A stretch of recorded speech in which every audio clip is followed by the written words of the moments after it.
Hello and नमस्कार मित्रों, स्वागत है आप सभी का डिप्लोमेटिक डेमोक्रेसी में। और आज का दिन तो बिल्कुल ही राममय है। चाहे वो बिहार का कोई छोटा सा शहर हो, पटना हो, दिल्ली हो या साउदर्न कोई सिटी हो, मैंने हर जगह से क्लिप्स आ रहे हैं। कुछ कई कई लोगों से मेरी बात भी हुई, चाहे वो उत्तराखंड का कोई छोटा सा शहर हो, देहरादून हो, हर जगह apart from India, all over the world, चाहे वो सीए हो, एलए हो, मैनहट्टन की कोई गली हो या फिर वो लॉस एंजलिस हो, हर जगह, चाहे टोरंटो हो चाहे लंदन हो, हर जगह ऑलमोस्ट, छोटे या बड़े। मेरा एक फ्रेंड लंदन में रहता है, आज ही उसने पिक्चर्स डाले हैं बहुत सारी। वहाँ टेम्पल नहीं है, वो काफ़ी दिनों से रिक्वेस्ट कर रहा था कि मतलब कुछ बात करी जाए, कहीं से फंड भी एलोकेट करा जाए कि वहाँ टेम्पल एक बिल्ड हो जाए। एक छोटी सी कम्युनिटी लंदन के आउटस्कर्ट में रहते हैं वो लोग, वहाँ कोई टेम्पल नहीं है, बट उन्होंने एक छोटा सा अपना घर के बरामदे में ही करके लगा के रखा है। उसने मुझे बहुत सारी पिक्स भेजी आज। तो हर जगह राम ही राम नजर आ रहे हैं और अयोध्या की तो कोई बात ही नहीं है। आज इतने लंबे संघर्ष के बाद, सोचिए कि बाबर ने कब ये डिमोलिश किया था, 500 सालों का लंबा संघर्ष, और उसके बाद आज रामलला वहाँ विराजमान हुए। सनातन के लिए, सभी हिंदुओं के लिए ये बहुत बड़ी बात है। और मतलब इसका सिग्निफिकेंस बहुत बड़ा है लाइफ के हर एस्पेक्ट में। एक आपके जीवन का जो डे टू डे एक्टिविटी है उसमें भी, डिप्लोमेसी में भी, पॉलिटिक्स में भी, डिप्लोमेसी के सॉफ्ट पावर में भी, इकोनॉमी में भी। और एक राम एक ऐसे चरित्र हैं जिनसे आप जीवन भर, आपकी हजारों पीढ़ियां, जब तक शायद मुझे लगता है कि मानव जीवन रहेगा तब तक उनसे प्रेरणा लेती रहेगी। पर आज हम लोग एक स्पेसिफिक चीज़ पे बात करेंगे कि राम की जो डिप्लोमेसी थी वो कैसी थी। क्या राम भी डिप्लोमेटिक थे, या डिप्लोमेसी की जो पहली परिभाषा क्या राम ने गढ़ी थी, और राम ने अपने जीवन में क्या डिप्लोमेसी का इस्तेमाल किस तरह से किया, और हम आज के कॉन्टेक्स्ट में उसको कैसे इस्तेमाल कर सकते हैं। देखिए, राम का जीवन तो इतना बड़ा है कि मर्यादा पुरुषोत्तम है वो, तो उनके जीवन का कोई भी हिस्सा ही ऐसा नहीं है जिससे हम प्रेरणा नहीं ले सकते हैं। पर उनकी असली संघर्ष की शुरुआत होती है तब जब वो माता से आज्ञा लेकर, और पिता ने जो वचन दिया था उनकी माता कैकेयी को, उसके परिणाम स्वरूप वो जाते हैं वन की ओर। और वन में उनकी पत्नी का रावण हरण कर लेता है। रावण जब हरण कर लेता है तो उसके बाद वो लोग वन वन घूम रहे होते हैं, देख रहे होते हैं, और पहली बार उनकी जो मीटिंग होती है, देखिए कितनी बड़ी बात है। किसी की स्त्री का हरण हो जाए, अगर किसी की स्त्री चोरी हो जाए, और सिर्फ दो लोग और बीहड़ जंगल, और उसको ढूंढने का चैलेंज, अपनी वैदेही को ढूंढने का सबसे बड़ा चैलेंज, और उसके बाद रावण जैसा व्यक्ति अगर उनको लेके चला गया हो और उसको वहां से लेके आना उनको, ये आप एक सामान्य व्यक्ति का संघर्ष सोचिए तो कितना बड़ा है। कहाँ एक राजा, और राजा भी ऐसा कि दसों दिक्पाल जिनसे कांपते थे, देवता जिनके बंदी थे, और ऐसा ऐसा ऐसा राजा जो कि आज के कॉन्टेक्स्ट में अगर देखें तो कल्पना करना मुश्किल है उसकी शक्ति का। कोई भी देश इतना शक्तिशाली आज नहीं है जैसा रावण का वर्णन रामायण में मिलता है। आज के कॉन्टेक्स्ट में कलयुग की बात कर रहा हूं मैं। तो उस व्यक्ति से लड़ाई लेना, ये अलग बात है कि वो एक भगवान है, लेकिन अगर आम इंसान, अगर हम उनसे सीख सके इस बात को कि उन्होंने जो जो स्टेप्स लिए वो कैसे हम लोगों को प्रेरणा देते हैं, तो सबसे बड़ा चैलेंज तो उनको ढूंढना था। तो ढूंढने के लिए क्या चाहिए? लोग।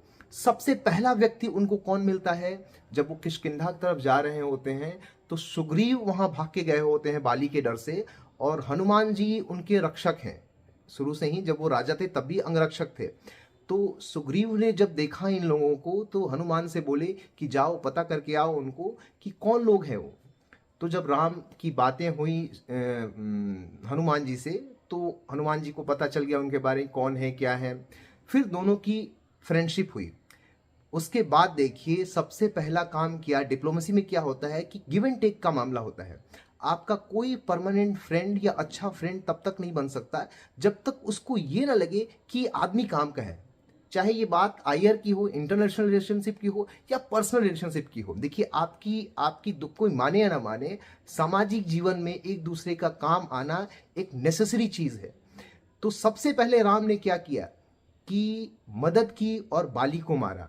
और बाली बहुत स्ट्रांग था, वहां 1 to 1 फाइट नहीं करी, और इस तरीके से मारा। मतलब अगर आपका शत्रु जो है वो बहुत स्ट्रांग हो तो आप ज़रूरी नहीं है कि सामने से ही वार करें। हाँ, पर एक चीज़ बहुत इंपॉर्टेंट है कि आपको ये पता होना चाहिए कि आप अपने मार्ग पे सही हैं या नहीं है। आपका डिसीजन हमेशा राइट होना चाहिए। अब देखिए, सबसे पहले बानर की सेना बनाई उन्होंने। बानर की सेना में कहते हैं असंख्य बानर थे, कोल भील बानर, हर तरह की उनकी उनकी आर्मी ऐसी उन्होंने बनाई जो कि बिल्कुल ही डेमोक्रेटिक थी। हर तरह के लोग थे, कोई डिस्पैरिटी नहीं था, कोई डिस्क्रिमिनेशन नहीं था। आपकी स्ट्रेंथ कहाँ होती है?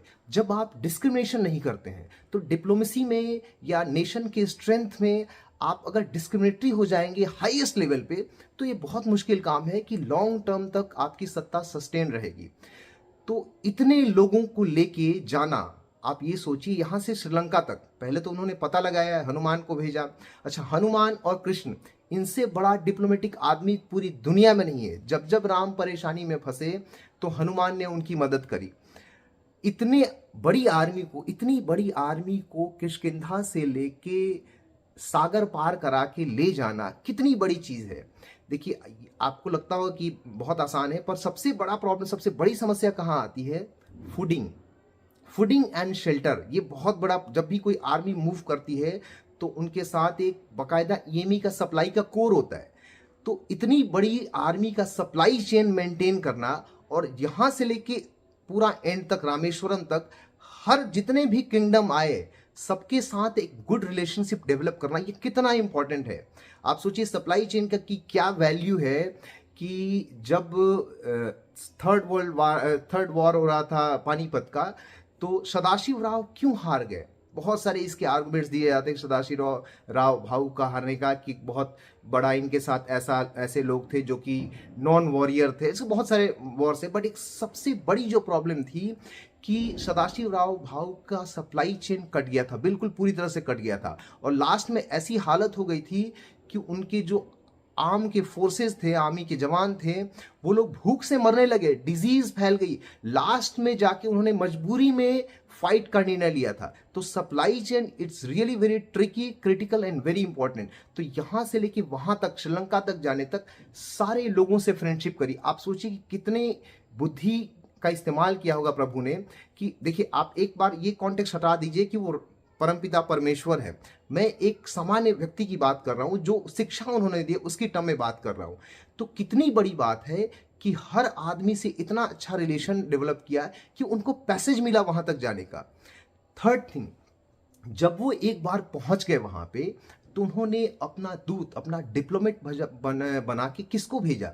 ये बहुत बड़ी बात है। देखिए, किसी आर्मी का मनोबल तोड़ने के लिए, किसी व्यक्ति का, किसी कंट्री का मनोबल तोड़ने के लिए इससे बड़ी बात हो नहीं सकती है कि उन्होंने अपना दूत बना के किसे भेजा? अंगद को। अंगद कौन था? बाली का बेटा था। आप सोचिए कि एक व्यक्ति है, अपने दुश्मन के बेटे को अपने कैंप में लाया है, और वो बेटा जाके उसकी साइड से ये कह रहा है रावण से कि शरण में आ जाओ, वरना तुम्हारी जाति का समूल नाश हो जाएगा। अगर कोई कंट्री, आप देखिए वर्ल्ड डिप्लोमेसी में कोalition का फॉर्मेशन सबसे इंपॉर्टेंट, आज के टाइम में यूएन की वैल्यू क्यों घट गई है? आप सोचने वाली बात है। जो जितना सिग्निफिकेंस 70s 80s 90s 2000 तक था, 2000 तक जितना यूएन, यूनाइटेड नेशन का वैल्यू था, क्या आज है? क्यों नहीं है? बिकॉज आज के टाइम में आप देखिए कि बहुत सारे छोटे छोटे क्लब्स बन गए हैं। ITU2 बन गया है, अमेरिका के अलग अपने बहुत सारे क्लब्स हैं, यहाँ इंडिया, ऑस्ट्रेलिया, जापान, US का एक अलग क्लब बना हुआ है। तो आजकल छोटे छोटे ऑर्गेनाइजेशन बन गए हैं, क्लब्स बन गए। इनकी स्ट्रेंथ इतनी ज़्यादा है कि आप किसी एक कंट्री को आइसोलेट नहीं कर सकते हैं। तो आज बहुत इंपॉर्टेंट है डिप्लोमेसी में आपकी जीत कब समझी जाती है? जब आपके साथ बहुत बड़ा कोहेसिव फोर्स हो, बहुत बड़ा आपके साथ कोलेबोरेशन हो। जितनी ज़्यादा नेशंस आपके फ्रेंड होंगे, आपको टॉर्चर करना, आपको परेशान करना, आपकी कंट्री को हैरास करना, किसी भी, चाहे कितना भी स्ट्रेंथ हो उस कंट्री में, it's become really very difficult for any country. तो आप ये देखिए कि कितना बड़ा कोalition फॉर्म किया राम ने, और उनके डिप्लोमेट कौन बने? तो अंगद बने। अब अगर मान लीजिए कोई कंट्री है, आपके साथ उसका डिस्प्यूट है, सपोज करो चाइना का डिस्प्यूट आपके साथ है, और एक ऐसा कंट्री जो आपका एनिमी हो, वो अगर आपके साइड से फाइट करे, तो it's very difficult for a nation, आप वो डर जाएगा कि इस कंट्री की स्ट्रेंथ देखिए, सपोज करिए पाकिस्तान आपके साइड से मतलब ये हाइपोथेटिकल सिचुएशन है, सपोज करिए पाकिस्तान आपकी साइड से फाइट करे, चाइना को बोले कि नहीं तुम बेंड कर जाओ।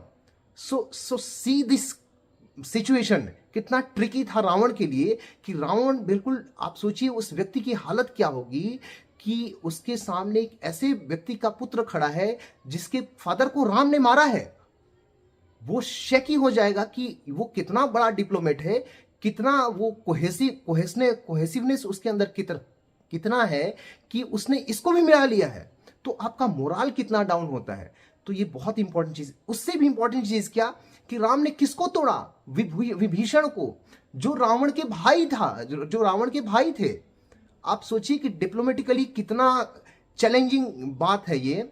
और एक और बहुत इंपॉर्टेंट चीज देखिए, आप किसी कंट्री को परमानेंटली जीत नहीं सकते, ये राम ने बताया हमें।